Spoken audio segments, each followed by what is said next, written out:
Trade talks are intensifying surrounding the St. Louis Blues as an NHL insider revealed a huge trade report surrounding the St. Louis Blues as Doug Armstrong has a decision to make with multiple veterans on his roster as the Blues continue to drop in the standings. We're going to break down multiple reports surrounding the St. Louis Blues, a name that has been linked to the Eastern Conference, and so much more in this episode. You're not going to want to miss it. So, dearest, let's just dive straight into it today, where we do know the month of December for the St. Louis Blues have been filled with rumors. We see reports coming through. You can see two on your screen. Chris Johnson saying Schenn's name will get more prominence. We can see from David Pagnotta that they're willing to change a lot up and down this roster, and even going into Elliot Freeman saying there's not many untouchables on this team. Now, with the team, there's going to be rumors circulating. This is a struggling team that's looking to make changes. We're seeing the youth movement coming through, and this is a team that continues to drop in the standings. At the moment, yes, they win a couple of games, but at the moment, they're ranked 5th when it comes to point percentage, given the 5th highest odds to land a top pick, and that goes straight into a report coming from an Ottawa Senators insider saying that their GM has been scouring the market for a forward to play in the top 9. He has reached out with other league sellers, including the Canucks, the Flames, the Predators, and of course, the St. Louis Blues. Now, Darius, before we get into this name that kind of been circulating around the Blues and linked to the Sens, not only this season, but multiple seasons before, what is your thoughts on managers reaching out to the Blues, the fact that there's not a lot of untouchables and key veterans are being named as top targets? Well, if you look at the team, there are a few untouchables, I think, in my eyes, on the roster right now, and not just on the roster, but in the system as well, because I think the Blues have some of the best prospects in the entire league and will be a really good team for years to come at this point with those prospects. But when you're talking about guys who can be traded, I mean, you're talking about Joseph, you're talking about Braden Schenn, you're talking about Justin Falk, you're talking about Pavel Buchnevich, which would probably be a harder one to move. And in that same category, Jordan Kyrou, that would also be another tough one to move. I wouldn't touch the goaltending. I wouldn't. I have to be honest.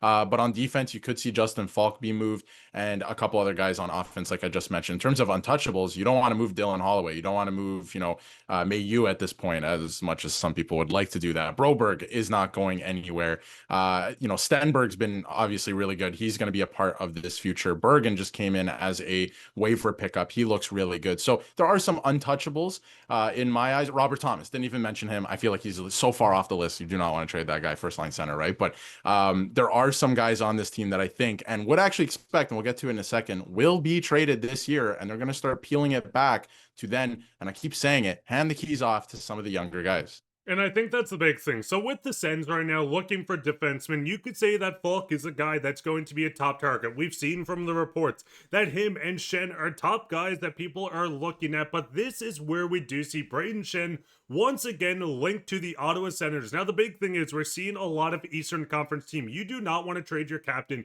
in conference or even in division and have to deal with them game after game going into the playoffs. So being linked to an Eastern Conference team makes a lot of sense. And the big thing with Schenn is when people are buying, you're getting not only a veteran that is a captain, has won a Stanley Cup, yes, a down year with 14 points, but the big thing with Braden Schenn is you're getting a guy that can fit into your roster for multiple seasons at a good cap hit with the cap rising. I mean, looking around the league, before the roster freeze did come into effect, and we see that be lifted on the 27th, we've seen some moves. Phil Deneau was traded from the Kings to the Montreal Canadiens for a second-round pick. Phil Deneau had 5 points through 30 games with the Kings. We've seen Mason Marchment get traded from the Seattle Kraken over to Columbus for a second and a fourth. Darius, this brings up the interesting picture where you're seeing two guys that struggled a bit this year. 13 points in 29 games. That's kind of on par for what we see with Schenn, but a pending UFA. Now, when you look at Phil Deneau, a bad contract, 5 points over the 30 games.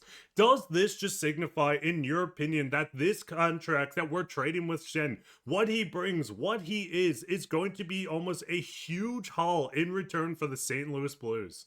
if this is what the market is this year, look at Phil Deneau and what he got back in a trade, a second round pick, and look at his contract. Look at how many years he has left. It's almost identical to Braden Schenn, but Braden Schenn is a better player. So if that's what you're getting in return for a guy like Phil Deneau, what can Braden Schenn bring in? And, I've been talking about it earlier this season. I would be very skeptical to trade Braden Schenn because he is the captain. He was around when they won the Stanley Cup. He is what a St. Louis Blue is, right? Like he brings that culture. He's been around for a long time. So if you trade that, and this is kind of what we've been talking about, you can't strip down to the studs in a rebuild. It doesn't really work that way. I have been skeptical about that. But if this is what the market is this year for a center, and there's other teams that are interested, like in Ottawa, for example, right? You have to make that move. I would suspect then that Braden Schenn would be traded this year because of where the Blues are currently in the standings and the fact that even if you make the playoffs, you're going to be playing the Colorado Avalanche. We know how that's going to go probably for whoever ends up playing them in the first round. So, and they really want to stay in that first place spot because they do not want to see the Dallas Stars again in round one. So, with that being said, I would suspect that Braden Schenn will be traded because, again, look at the market and look at Deneau's contract, almost identical to Schenn. Schenn has term as well. That is lucrative. A lot of teams want stuff like that, especially on a cap hit that he has and what he can bring to a team, especially a contender or a team that wants to be a contender like Ottawa, let's say, that is very valuable. So I could see this happening at some point this season. Again, with some of the salary cap implications, this might take a little while. And you brought up a good point about how you literally can't make a trade right now until Saturday. So that is something to keep in mind. But I don't know if this happens, anytime soon in terms of like a week from now, 2 weeks from now. But it is coming, and it might be coming right after the Olympics because there are some weird salary cap implications with paying out players certain amounts and stuff like that. So I could see it right after the Olympics. But even that being said, Doug Armstrong, how much longer is he going to sit on his hands? If that's what the market is, maybe he pulls the trigger a little bit sooner and maybe before the Olympics. So a lot of these guys get some rest and you at least know your plan heading into the trade deadline after the Olympics are done. And I think the big thing is too, we're looking at a market where there's not a lot of centers available. Phil Deneau was the best option for the Montreal Canadiens. And listen, we do not care about the Canadiens. Thank you for Mayu. Hopefully it turns into something. But this is a market where if you have a center and you're selling, you're going to get a King's ransom. As you can see, no pun intended, of course, that the Kings did get a second round pick coming back for Phil Deneau. So you're looking at a big haul. This could be a first round pick, multiple picks, a prospect, whatever it might be. Now, the bad thing with the Sens right now, they do not have their first round pick. I believe it was forfeited going into this draft. So if you're getting a first, you're not going to get it until 2027 from the Ottawa Senators. But this is the opportunity where maybe you look at the Sens and say, hey, you have a lot of talent on your roster. We want to take back a young guy. They're missing a couple players throughout the lineup, but dear, this is a team where you can go out and listen, shout out Perron as well. Being on the team, we know this is a team that has the young talent. Is there anyone in particular that you're looking at, or do you think it's more of a sense of, hey, we want draft capital, we want to go into this draft with as many picks because this is looking like one of the deeper drafts that we've seen in the past couple of seasons?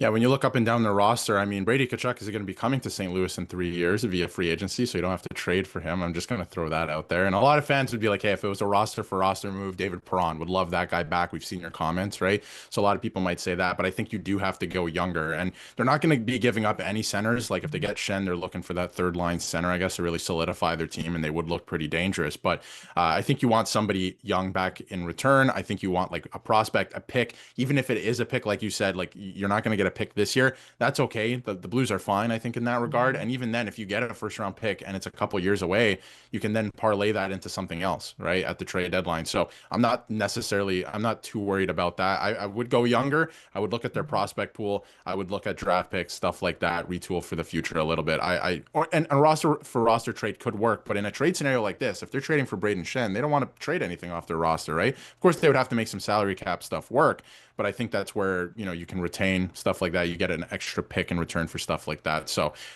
that's kind of what I'm seeing right now. I think you want probably a younger player. Look at their prospect pool, maybe a draft pick, something like that. And that's, what we're looking at. Because again, at the end of the day, the contracts are similar. The production is a little bit better for Braden Schenn, but second round pick, that was what the no went for. So it'll be interesting to see what happens. But I have to say, I expect at this point, Braden Schenn will be traded this season. And fans, what is your thoughts on this? What would you like back in return? Would you like to move Schenn? Let us know all your thoughts down in the comments. While you're down there, leave a like, subscribe, share this with your friends. We'll be back in another episode, so keep your eye for that. But I've been your host, Mark, with my co-host, Darius, and happy holidays.